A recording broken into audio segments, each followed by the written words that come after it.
बहुत ही सिंपल वचन है आज। पहले थोड़ा क्रूज पे चलेगा, उसके बाद आपके ऊपर आएगा। बोलो आमीन। आइए सुनिए, हम सब खोलेंगे पहला कुरिन्थियों 15 अध्याय, 1 Corinthians chapter 15, 1-5। आइए, जिनके पास भी बाइबल है, 1 कुरिन्थियों, ये रोमियो के बाद आता है, ठीक है, 15th चैप्टर। ब्रदर आप यहां पर कोट करो 1 कुरिन्थियों 15 का 3rd वर्ड। इसी कारण मैंने सबसे पहले तुम्हें वही बात पहुंचा दी जो मुझे पहुंची थी कि पवित्र शास्त्र के वचन के अनुसार यीशु मसीह हमारे पापों के लिए मर गया। For I delivered unto you first of all that which I also receive, how that Christ died for our sins according to the scripture। 4th लगाओ। और गाड़ा गया और पवित्र शास्त्र के अनुसार तीसरे दिन जी उठा। And that he was buried and that he arose again the 3rd day according to the scriptures। सब ध्यान दीजिए यहां पर, आइए सब यहां देखिए। कुरिन्थियों की कलीसिया को पौलुस लिखते हैं कि प्रभु यीशु मसीह हमारे गुनाहों के लिए मारा गया, गाड़ा गया, जी उठा। मेरे ख्याल से आप में से यहां पर जितने भी लोग यहां पर बैठे हैं, आप में से हर एक को यह बात पता होगी कि एक समय था जब प्रभु यीशु हमारे लिए बलिदान हुए। पर आप में से बहुत सारे लोग, प्लीज मेरे साथ खोलिए मत, आप सिर्फ यहीं पर बैठिए ताकि आपका फोकस यहां बना रहे। एक और वर्ड लगाओ 2 कुरिन्थियों 5:15। सब यहां देखिए प्लीज, कोई भी ओपन मत कीजिए, आप घर जाके आराम से स्टडी करना। वहां पर लिखा था वह मरा और जी उठा। अब यहां सुनिए, और इस निमित्त सबके लिए मरा कि जो जीवित हैं वो अपने लिए, और वह इस निमित्त सबके लिए मरा कि जो जीवित हैं वो आगे को अपने लिए न जिए परंतु उसके लिए। बाइबल की एक आयत कहती है यीशु मसीह तुम्हारे लिए मरा, पर दूसरी आयत कहती है वो इसलिए मरा ताकि तुम उसके लिए जियो। बहुत सारे लोग ये बिलीव करते हैं कि प्रभु यीशु मेरे लिए मरा, बट बहुत कम लोग हैं जो ये बिलीव, जो उसके लिए जिंदगी जी रहे हैं। क्या होता है उसके लिए जिंदगी जीना, मैं आपसे अब आराम से मैं एक्सप्लेन करता हूं। और पहले मैं आपको बताना चाहता हूं हाउ ही डाइड। सुनिए, बाइबल बताती है एक समय था जब यीशु अरेस्ट हुआ। हर व्यक्ति को बांध के अरेस्ट किया जाता है। हिस्ट्री में पहली बार किसी ने दाढ़ी खींची, उसकी दाढ़ी खींच के वो उससे ले गए, और बाइबल बताती है उसके बाद वो सीधा एक प्लेस पे गया और सारी रात वचन कहता है वो वहां पर था। अगले दिन उसे कोर्ट में खड़ा होना था, और जैसे वो कोर्ट में खड़ा हुआ, पिलातूस उसका न्याय करना ही नहीं चाहता था, क्योंकि पिलातूस जानता था ये निर्दोष है और मैं यहूदी मुझे अटका रहे हैं। उसने क्या किया, उसने कहा इसको हेरोदेस के पास भेज दो, वही इसका न्याय करे। लेकिन वहां पर कुछ नहीं हुआ। उसके बाद वचन कहता है उसे 39 कोड़े मार के पिलातूस ने उनको सौंप दिए। वचन कहता है पिलातूस इसको कोड़े मारे। उसके पिलातूस ने किसको बोल के कोड़े मरवाए।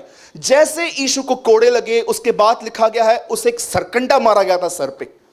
एक लकड़ी होती है, वो इतनी मोटी होती है, और जहां तक मेरे वचन की स्टडी है, जहां तक मैंने इसका अध्ययन किया है, मुझे ऐसा लगता है कि जब यीशु को कोड़े लगे वहीं पर उसकी 70% डेथ हो चुकी थी। उसकी हालत खराब हो गई थी, क्योंकि ऐसा लिखा गया है कि हमने जब उसे देखा तो ऐसा लग रहा था उसकी पीठ को कि किसी खेत पे हल चला हो। उसकी ऐसी हालत थी, और उसको दाढ़ी से खींचा गया, उसे कोड़े मारे गए। और बाइबल बताती है उसके बाद जब वो उसे ले गए तो बाइबल बताती है वो इतना कमजोर पड़ गया था उसके बदन में। बाइबल बताती है लेवी व्यवस्था के अंदर लिखा गया है मनुष्य का लहू उसके प्राणों में है। जब यीशु का खून बहता जा रहा था, उसमें से मांस के टुकड़े निकलते जा रहे थे, पीस बाय पीस उसको तोड़ा जा रहा था, और जब उसके अंदर से ब्लड निकल रहा था, वो इतना कमजोर हो गया कि वो अपनी सलीब तक नहीं उठा पा रहा था। इसीलिए उन्होंने एक व्यक्ति को जिसका नाम था शिमोन कुरेनी, उसको पकड़ा ताकि वो उसका क्रूस उठा के लेके चले, क्योंकि उन्हें लगता था कि अगर इसी तरह ये स्लोली उठाता रहा तो शायद ये कल तक भी नहीं पहुंचेगा। इसके लिए उन्होंने एक व्यक्ति को कहा कि उसका क्रूस उठा, और उसके बाद उसे खोपड़ी एक ऐसी प्लेस पे जहां पर एक खोपड़ी, इट मींस आप देखोगे शाऊल की मौत भी इसी पहाड़ पे हुई थी। एक ऐसी प्लेस थी जो खोपड़ी की तरह थी, वो उसको वहां पर ले गए और बाइबल और इतिहास कहता है उसके हाथों और पैरों में 9 इंच के कीले मारे गए थे। एक कीला लग रहा था, 2 कीले लग रहे थे, फिर पैर पे पैर रख के उस पे कीला लग गया। और लिखा है उसके बाद उस क्रूस को उठाया गया और वहां पर उसके ऊपर 3 भाषाओं में, लैटिन और 2 अलग लैंग्वेजेस में एक लैंग्वेज लिखी गई और वहां लिखा था, इसने कहा यहूदियों का राजा। जब वो प्लेट लिखी जा रही थी तो लोग उसको कहते हैं यहूदियों का राजा लिख, वो बोलता है नो, इसने कहा, इसलिए हम ये लिख रहे हैं। 3 लैंग्वेजेस में वहां पर लिख दिया गया। और उसके बाद अंत में उसने एक चीज वहां पर कही और वो है, हे पिता इन्हें क्षमा कर, ये नहीं जानते हैं ये क्या कर रहे हैं। सोचो एक चीज, 2 शब्द तुम माफ नहीं कर पाते हो, 2 शब्द। कई लोगों को आप 2 वर्ड्स कह के देखो, आपको माफ नहीं करेंगे। वो उनके एटीट्यूड में बदलाव आ जाता है, उनके चाल चलन में बदलाव आ जाता है। लेकिन इस व्यक्ति ने यह वचन कब कहा? जब यह लगभग टूट चुका था, जब वो वहां पर था। बहुत लोग हैं इस वचन को सुनते ना, तुम करते हो? जानते हो कौन से लोग दूसरों को माफ नहीं करते? मेरी हेल्प नहीं की, मेरे से कमिटमेंट तोड़ दी, मेरे से ये किया, मेरे से वो किया। जानते हो क्यों?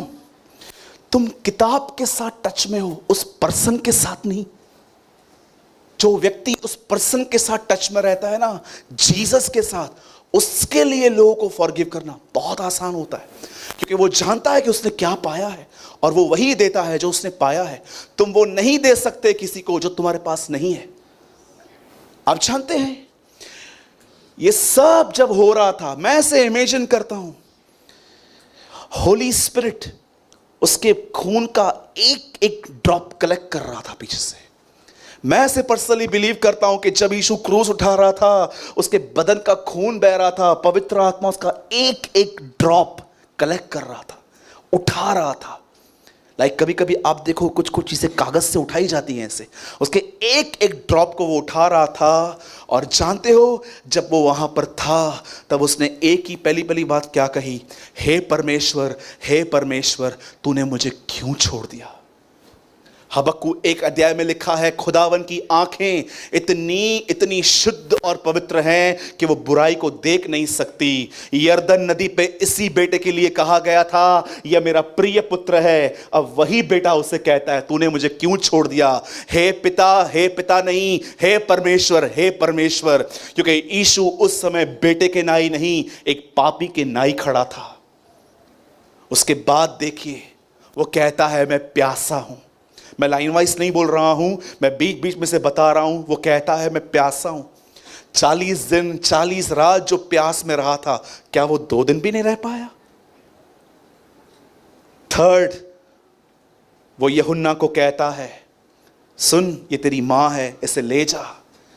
यीशु मसीह एक ऐसे चेले को अपनी मां सौंपता है जो उससे प्यार नहीं करता था, पर वो जानता था कि वो उससे कितना प्यार करता है, यीशु से कितना प्यार करता है।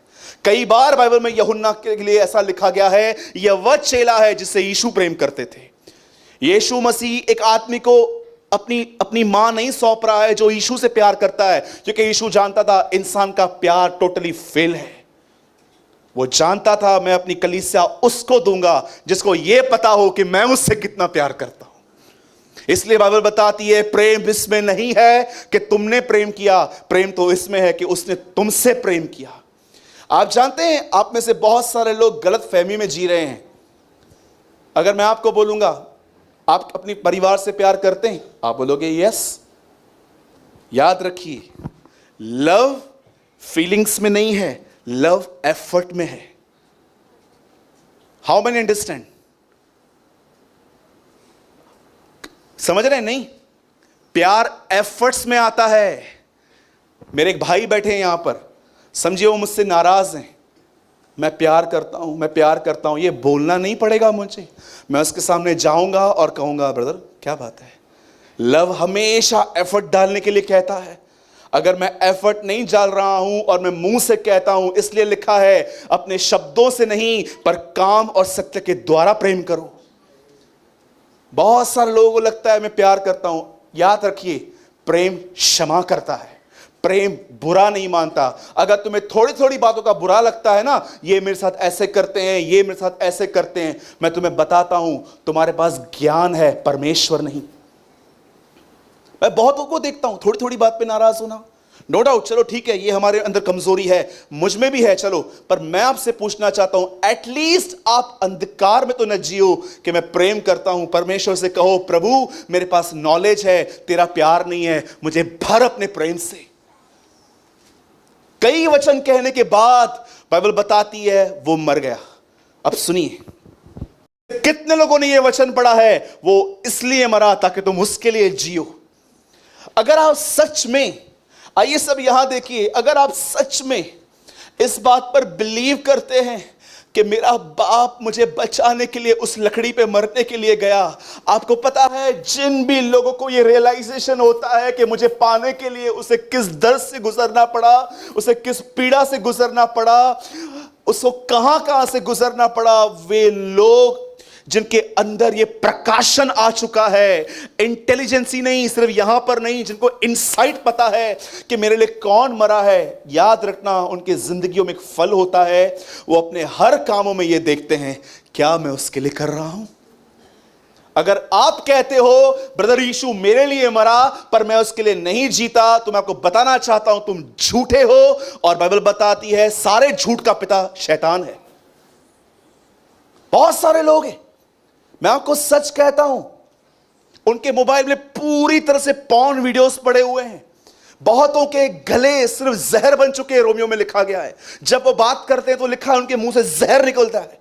बहुत सारे लोग हैं, मैं आपको सच कहता हूं, फोन उठाएंगे, 5 मिनट सिर्फ पूछेंगे आप कैसे हो, अच्छा हूं, आप परिवार कैसा, सब अच्छा है। उसके बाद दूसरों की बुराइयां चालू होंगी, दूसरों की निंदाएं चालू होंगी, ये ऐसे करता है, वो ऐसे करता है। और जानते हैं शैतान ने उनको एक ही बात मन में डाल के रखी है, इट्स ओके, परमेश्वर माफ करता है, चलता है। ये आज की कलीसिया है जो ये बिलीव करती है यीशु मरा पर वो उसके लिए जीती नहीं है। जानते हो खुदा के लिए जीना क्या होता है? मैं आपको एक एग्जांपल दूं, मैं आपको कंडेम नहीं कर रहा हूं, पर मैं आपको एक सच्चाई बताता हूं। आप में से कितने लोग हैं जो आज इस दिन पर एक नई शुरुआत करना चाहते हैं? मैं पहला हूं यहां पर। क्या आप चाहते हो कि परमेश्वर आपको एक नई शुरुआत दे? पक्का? मैं फिर से कहता हूं, वो थोड़ी डिफिकल्ट है, लेकिन कहना चाहता हूं उसको छोड़ और कोई रास्ता भी नहीं है। सुनना चाहते हैं? अगर आपने ये निर्णय आज लिया, मैं आपको सच कहता हूं, आप पौलुस की तरह आने वाले दिनों में कहोगे, मैं मसीह के दागों को अपनी देह में लिए फिरता हूं। सुनिए, मैं फिर से कहता हूं, यह आपको बिल्कुल पसंद नहीं आएगा, लेकिन मैं आपको बताना चाहता हूं, इसको छोड़ कोई रास्ता भी नहीं है। सुनिए, आप सब जानते होंगे यीशु मसीह का पहला चेला पतरस, वो पानी पे चला, उसे मछलियां मिली, कलीसिया उस पे बनेगी, उसके लिए प्रतिज्ञा की गई, बहुत सारे काम उसके द्वारा प्रभु ने किए। अब सुनिए, एक समय था जब यीशु के पीछे एक भीड़ आ रही थी, सिर्फ और सिर्फ खाने के लिए। बोलो बाजू वाले को, खाने के लिए। हाँ, सिर्फ वो लोग क्यों आ रहे थे? क्योंकि जीसस उनको फिजिकली सेटिस्फाइड कर रहा था थोड़ी चीजों में। बाइबल बताती है एक समय आया जब प्रभु यीशु मसीह एक पहाड़ पे गए और वहां पर लॉ गिवर और लॉ रिस्टोरर आया। मूसा लॉ लेकर आया था और एलिया ने लोगों को चिताया था उसकी नियमों को मानो। व्यवस्था भी आई, व्यवस्था को चिताने वाला भी वहां आया, और ये दोनों यीशु से कुछ बात कर रहे थे। और बहुत साधारण शब्दों में लिखा है कि ये दोनों लोग यीशु से उसके मौत की चर्चा कर रहे थे। वो उसको बता रहे थे, बस थोड़ा ही टाइम बचा है, जल्दी स्टार्ट होगा तेरा मरना, प्लानिंग चल रही है, क्योंकि यीशु शरीर में था, उसे इंकरेजमेंट की नीड थी और लोग ये दोनों उसे इंकरेज करने आए। आप जानते हैं उसके बाद क्या हुआ? जैसे यीशु नीचे उतरा तो उसने अपने चेलों को एक बात कही, बोला बहुत जल्दी मैं मरूंगा, गाड़ा जाऊंगा और जी उठूंगा।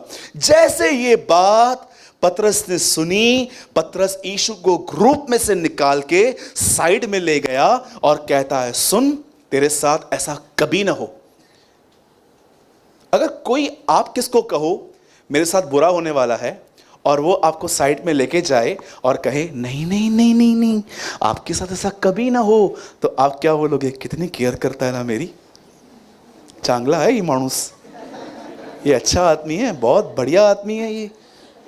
लेकिन जानते हो जब यीशु को साइड में लेके जाके कहा गया, यीशु ने क्या कहा? शैतान मुझसे दूर हो। फर्स्ट टाइम उसने अपने लाइफ में किसी ह्यूमन बीइंग को डेविल कहा था। जो पैसे लेता था उसको भी नहीं बोला था, लेकिन जो डेथ से रोक रहा था उसको कहा गया, शैतान मुझसे दूर हो। अब मैं आपसे पूछना चाहता हूं, अगर मैं आप में से किसी को शैतान कहूं तो आप मेरी क्या हालत करेंगे? आइए आइए आइए, मां ये नवाण नहीं, मैं नवा। आप क्या करेंगे भाई?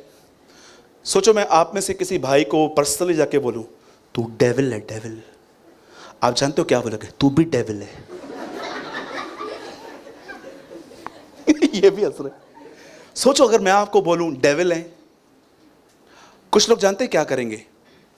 ठीक है, चल अपन कल से कलीसिया नहीं आएंगे। कुछ लोग ये डिसीजन ले लेंगे, कुछ लोग कहेंगे तू डेविल है, और कुछ लोग जानते हैं बड़ी नम्रता से खड़े रहेंगे और बोलेंगे ब्रदर आप सही बोल रहे हो, मैं डेविल हूं अंदर से, तू भी तो है भाई, तू कौन सा कम है, हम सब जानते हैं तू क्या करता है। कुछ मुंह पे बोल देते हैं, कुछ डरपोक सामने नहीं बोल पाते हैं, कुछ मन में बोलते रहते हैं। होता है, सब बोलते हैं, सब होते हैं ना। आप जानते हो ये तीनों काम पतरस के लाइफ में नहीं हुए। एक दिन यीशु मसीह 5000 लोगों को खाना खिला रहे थे। खाना खिलाने के बाद यीशु ने इस भीड़ को बड़ी फटकार लगाई। यीशु ने उनको कहा, इस भोजन के लिए मत आओ, उस भोजन के लिए आओ जो मेरे मुंह से निकलता है, जो मेरा कलाम है, उससे पाके तुम कभी नहीं मरोगे। तुम्हारे बाप दादाओं ने मन्ना खाया फिर भी वो मर गए, पर जो रोटी तुम्हें मैं दूंगा उसे खा के तुम नहीं मरोगे। और जानते हैं उसके बाद यीशु ने प्रभु भोज के लिए बात स्टार्ट की, जो कोई मेरा मांस न खाए, जो कोई मेरा लहू न पिए, उसमें जिंदगी नहीं है। लेवी व्यवस्था में लिखा है लहू को चखना भी मत, और यीशु कहता है जब तक मेरा लहू न पियो, मांस न खाओ। यीशु समझा रहा था मैं मरूंगा और जो मेरी मृत्यु पर विश्वास करेगा वो अनंत जीवन पाएगा, लेकिन वो कुछ और समझ रहे थे और बाइबल बताती है सब चले गए। सब जाने के बाद 12 बज गए। एक पास्टर ने मुझे बोला, जब मैं नई नई चर्च में, हम लोगों ने नई नई संगति स्टार्ट की थी, तो उन्होंने मुझे बोला आपके पास कितना लोग आता? मैंने बोला 6 लोग आता। इतना कम लोग आता? मैंने बोला यीशु के पास 12 लोग थे, हमारी आधी कलीसिया तो बन भी गई। हमको डर लग रहा है हमारी आधी कलीसिया तो बन भी गई। यीशु के पास 12 थे, हमारे पास 6 आ गए।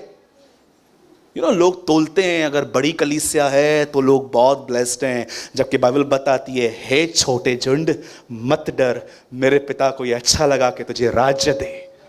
कई बार परमेश्वर बड़ी बड़ी कलीसियाओं में नहीं, ये छोटे छोटे ग्रुप्स में काम करता है। उसके बाद क्या हुआ? ये 12 बज गए और जानते हो यीशु क्या कहता है 12 को? तुम तो रहो, इज्जत का फड़दा बन जाएगा, तुम तो रहो। यीशु ने क्या कहा? तुमको जाना है तुम भी जाओ। अब सुनिए, जिसको शैतान कहा गया था वो क्या बोल रहा है? कहां जाएं? अनंत जीवन की बातें तो आपके पास हैं, कहां जाएं? कितने लोग हैं? उसको शैतान कहा गया, बोलता है उसने मेरे को शैतान नहीं कहा है, इसने मुझे अनंत जीवन दिया है। पतरस जानता था परमेश्वर की करेक्शन उसका प्रेम है। आप में से कितने लोग यहां पर बैठे हुए हैं, मुझे बताइए, जब भी आपको इस कलीसिया में प्रभु डांटता है, पर्सनली आपको डांटता है, कभी कभी प्रभु आपको डिसिप्लिन सिखाता है, तो आप डेविल को यह बोलते हो, तू कौन है कंडेम करने वाला मुझे? क्योंकि याद रखना, शैतान हमेशा आपके विचारों के अंदर आपकी गलतियों को देख के आपको कंडेम फील करवाएगा। तू विश्वासी होकर भी गुनाह करता है, उसको बोलो तू हट जा यहां से, तू कौन होता है मेरे बाप के और मेरे बीच में आने वाला? आपको कितने लोगों ने, अब सच बताइए, आप में से कितने मां बाप यहां पर ऐसे हैं जो अपने बच्चों को डांटते थे, चिल्लाते थे, लगाते थे, लेकिन वही चीजें अगर बाहर वाला कहा तो उसको रोकते थे? हम अपने बच्चों को डांटते हैं, अगर वही सेम बातें बाहर वाला कहें तो उसको बोलते हैं, आप क्यों बोलते हो मेरे बच्चे को? और उसको भी बच्चा है, उसको भी पता है कि मेरा बच्चा गलत है, लेकिन फिर भी आप जानते हो डांटना एक प्यार है। मैं आपको बताना चाहता हूं, आपके पास परमेश्वर के प्रेम का एक नहीं दो प्रूफ हैं। एक, वो आपके लिए मरा, और दूसरा, वो आपको डांटता है। पतरस को डांटा गया, शैतान कहा गया, और जानते पतरस क्या बोलता है? बोलता है ये डांट नहीं है, ये अनंत जीवन है। कितने लोग हैं जो डांट को अनंत जीवन कहते हैं? टेल मी, जब आप यहां पर आते हैं, जो लोग यहां पर रेगुलर आते हैं, कई बार परमेश्वर आपको डांटता है, सुनाता है, चिल्लाता है कि गलत जिंदगी मत जियो। कितने लोग हैं यहां से हिप हिप हुर्रे करके यहां से जाते हैं और कहते हैं, सूरज भाई आज मुझसे खुदा ने प्यार किया। कैसे? आज उससे मुझे डांटा। जब प्रभु तुझे दुड़के तो साहस मत छोड़, क्योंकि जब वो प्रेम करता है तो डांटता भी है, और जिसे पुत्र बनाता है उसे कोड़े भी लगाता है। अगर आज से बहुत साल पहले आप मुझसे पूछते, भाई तुझसे खुदा प्यार करता है, उसका क्या है प्रूफ, तो मैं कहता वो मेरे लिए मरा। लेकिन today I have a second proof. जानते हो कौन सा? कि वो मुझे डांटता है। और मैं तुमसे कहता हूं, इब्रानी की पत्री कहती है, वह ताड़ना जो सबकी होती है तुम्हारी नहीं हुई है, तो तुम पुत्र की, तुम बाप की नहीं, तुम व्यभिचार की संतान हो। कौन सा बाप अपने बेटे को लिखा है डिसिप्लिन नहीं सिखाता? मैं आपको बताना चाहता हूं, अगर आपको ऐसा लगता है कि मुझे परमेश्वर सब करने देता है, तो मैं बताना चाहता हूं, तुम्हारा परमेश्वर परमेश्वर नहीं है, तुम खुद हो। आई रिपीट अगेन, मैं फिर से कहता हूं, अगर तुम कहते हो मुझे परमेश्वर सब करने देता है, बुरा भला बोलना भी चलता है मेरे पास, झूठ भी चलता है, तो मैं तुम्हें बताना चाहता हूं, तुम समय खुद के लिए परमेश्वर बन चुके हो। ऐसा हो ही नहीं सकता कि तुम परमेश्वर के साथ हो और परमेश्वर तुम्हें गलत काम करना अलाउ करे। याद रखिए इस बात को, जब भी आप कुछ करो और आपको अशांति महसूस हो, आपको अंदर अनपीस फील हो, यह परमेश्वर की सीटी है। लिखा है, the peace of the lord will be refer to you. Football के अंदर अगर कोई भी खिलाड़ी गलत चलता है, रेफरी एक रेफर जो होता है वहां पर वो सीटी बजाता है, उसके बाद आप गोल कर भी लो वो काउंट में नहीं आता है। कई बार जब आप गलत करोगे ना, लिखा है the peace of the lord shall refer to you, वो अब जैसे सीटी बजाएगा, मेरे बच्चे तू कुछ गलत कर रहा है। अगर जानना चाहते हो ना कि वो मरा और तुम उसके लिए जीना चाहते हो, तो आज के बाद निर्णय लो, खुदा तू आज के बाद कभी भी मुझे मेरी गलती दिखाएगा ना, मैं यीशु के नाम से कहता हूं, मैं पॉजिटिवली तुझसे कहूंगा, हां मैं गलत हूं, मुझे बदल। अरे तुमने अगर आज भी अपनी जिंदगी नहीं दी तो आखिर तुम कब दोगे? सोचो, सोचो इस बारे में। आपको क्या लगता है? अरे मैं आपको एक आखिरी बात बता के मैसेज खत्म कर देता हूं यहीं पर। आपको क्या लगता है यीशु 2017 साल पहले मरा? प्रकाशित वाक्य में लिखा है, यह वह मेमना है जो जगत के बनने से पहले वधू हुआ है। जानते हो यीशु सबसे पहले कहां मरा? परमेश्वर के अंदर। यह पुराने नियम में ही परमेश्वर ने बताया था। इसहाक लकड़ी लेके चल रहा था, इब्राहिम आगे आगे, दो सेवक नीचे खड़े थे, दो चोर, परमेश्वर और यीशु। ये ओल्ड टेस्टामेंट में दिखा दिया गया था वो कैसे मरेगा। अब ये आपके ऊपर है कि आप कैसे लेते हो। मैं आप में से सबको आपकी गलती बताऊं, एक्सेप्ट करेंगे? बुरा नहीं मानेंगे? अरे बुरा मानोगे तो किसको फिक्र है मेरी? अगर आपको बुरा लगे भी तो किसको फिक्र है? मैं आपको बताऊं, आपकी गलती। आप में से यहां पर 99% लोग झूठ बोलते हैं। झूठ बोलते हो तुम लोग, आप मानो या न मानो, आप में से 99% लोग झूठ बोलते हैं यहां पर। जानते हो क्यों? खोखली इज्जत बचाने के लिए। तुम्हें लगता है वो तुम्हारी इज्जत करता है, गलत फहमी में हो तुम। तुम्हारे पीछे तो क्या बोलता है वो तुमको पता ही नहीं है। हम झूठ बोलते हैं। यीशु मसीह से पूछते हैं कि ये अपने आप को परम धन्य का पुत्र मसीह कहता है। उस कोर्ट में खड़ा होकर बोलते हैं, ही से he is the son of the most high God. ये कहता है ये परम धन्य पुत्र का मसीह है। क्या तू है? बोलता है यस। ठक ऐसी उसको झापड़ मारी, वो जमीन पे गिर गया। उसके बाद वो पिलातूस के सामने गया। पिलातूस उसे कहता है कौन है तू? और जानते यीशु क्या कहता है?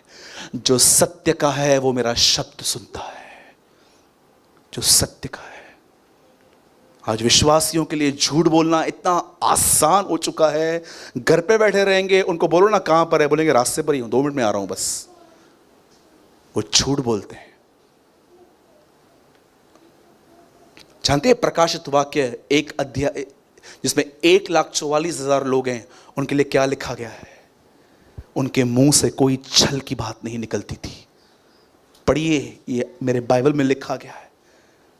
1,44,000 लोगों के लिए लिखा गया है, उनके मुंह से कोई छल की बात नहीं निकलती थी। अगर सच में आज के दिन, आपको पता है यीशु मसीह ने क्या किया? ब्रदर एक मैंने आपको फोटो दिया था, ये लगाइए, ये एक्सप्लेन करके मैं फिनिश करता हूं।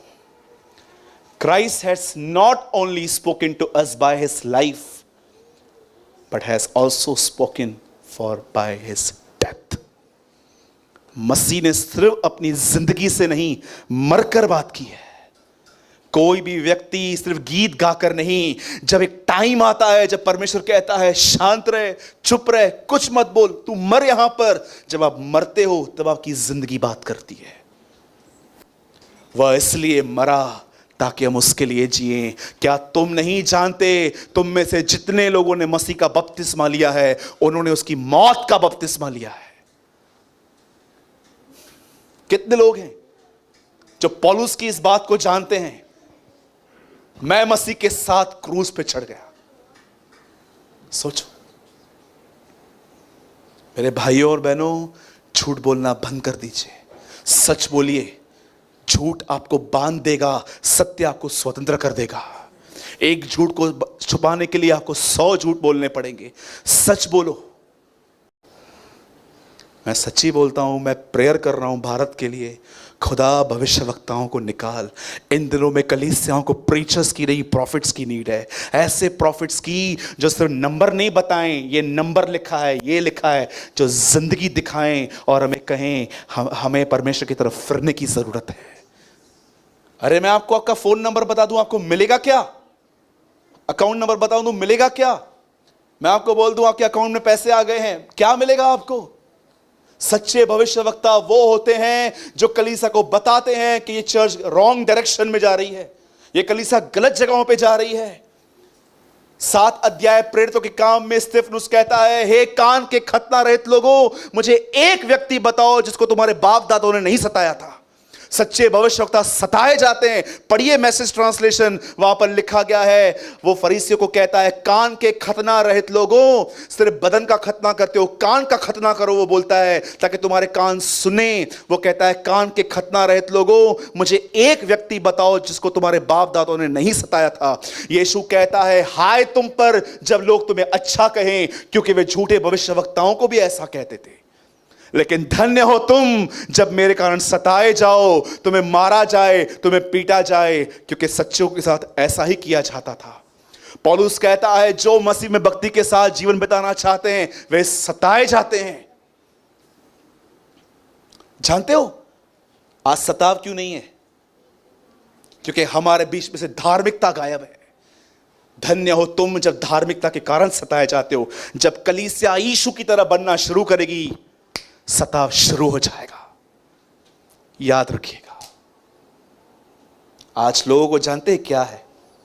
4 चीजें, ये गाड़ी, ये बंगला, ये पैसे, ये बैंक बैलेंस। मेरे हार्ट में ये 4 चीजें हैं। इन चारों पे प्रचार करोगे तो मैं दोबारा कलीसिया आऊंगा, नहीं आओगे मैं नहीं आऊंगा। यू नो, बोलिए मेरे पीछे, बोलिए वो इसलिए मरा ताकि मैं उसके लिए जीऊं। और अगर उसके लिए जीना चाहते हो, करेक्शन से लव करो। जब भी प्रभु आपको डांटे, yes lord, I admit, I agree, I am wrong and thank you father for correcting me. ये डांटना ही तो दर्शाता है कि तू मुझसे प्यार करता है। सोचो, वन लास्ट वर्ड। आप जानते हैं मूसा के समय में एक व्यक्ति ने मूसा का विरोध किया था, उसका नाम था कोरह। लेकिन कोरह के बेटे परमेश्वर का भय मानते थे, और वही कोरह वंशी लिखते हैं, हे यहोवा तूने हमें क्यों छोड़ दिया। मैं प्रभु को बोल रहा था, प्रभु इन्हें कैसे पता चला कि तूने उन्हें छोड़ दिया। उसके बाद लिखा है, वो कहते हैं तूने हमें छोड़ दिया, यह इससे पता चलता है क्योंकि अब हमारे बीच में भविष्यवक्ता ही नहीं रहे। हे यरूशलेम, तेरी दिशा आज इसीलिए है क्योंकि तेरे नबियों ने तुझ पर तेरा पाप प्रकट नहीं किया। विलाप गीत में लिखा है, don't eat, don't feed the flash, kill the flash. अपने शरीर को संतुष्ट मत करो गुनाह करके, इसे मारो, क्योंकि लिखा है जिसने शरीर में दुख उठाया वह पाप से जीत गया, वो जीत गया। आपको शायद लगता होगा, ब्रदर अगर मैंने सच बोला ना मेरा नौकरी चला जाएगा। ब्रदर अगर मैंने सच बोलना स्टार्ट किया ना मेरी जॉब चली जाएगी। मैं यीशु के नाम से कहता हूं, वो नौकरी जा रही है ना, जाने दो, खुदा तुम्हें उससे बेहतर नौकरी देगा। ये यीशु मसीह के नाम से मैं कहता हूं, तुम इमेजिन भी नहीं कर सकते हो कितना खुदा तुम्हें उठाएगा, क्योंकि लिखा है जो मेरा आदर करते हैं मैं उनका आदर करता हूं।